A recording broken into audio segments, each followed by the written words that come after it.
The Willys Wagon tailgate is notorious for rust due to the design. On today's episode, I am going to try and fix all of those issues. Hello, my name is Brian. After seeing countless videos and blogs of people building adventure rigs, I thought I could give it a shot on my own.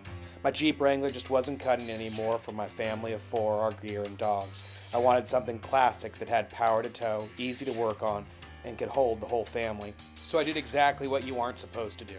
I bit off more than I could chew. I bought 2 vehicles and thought I could somehow meld them together with a body swap using my basic building skills. So follow along while I try to tackle this project and complete it on a shoestring budget in my tiny garage. Oh God, I got a lot to go.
This is the interior side of the Willys Wagon tailgate.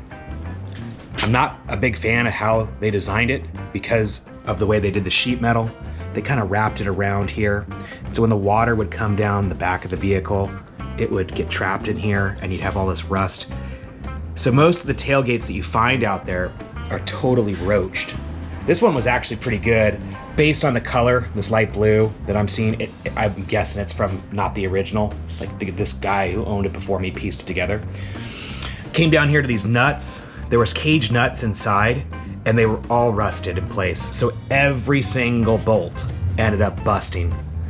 And so instead of cutting this gigantic hole in here and then putting in cage nuts, I decided to do nutserts. And if you don't know what a nutsert is, it's this cylinder with threads on the inside, and you shove it in, and then you use a tool to mushroom it out, and the mushrooming pinches against the interior wall, and then you have this. It's a bit of a cheat, and there are people out there that say if you put too much torque on it, they're going to spin within, and then that becomes a whole nother problem. But I'm going to risk it. I mean, I guess I could do little tacks along here, but I think I'm going to skip that piece. This bottom doesn't really need to be perfect. It just needs to be as best as possible with integrity as far as strength is concerned. That was the only piece that I was really worried about, because what I'm going to be doing is taking Raptor spray and spraying it all over his to seal it in.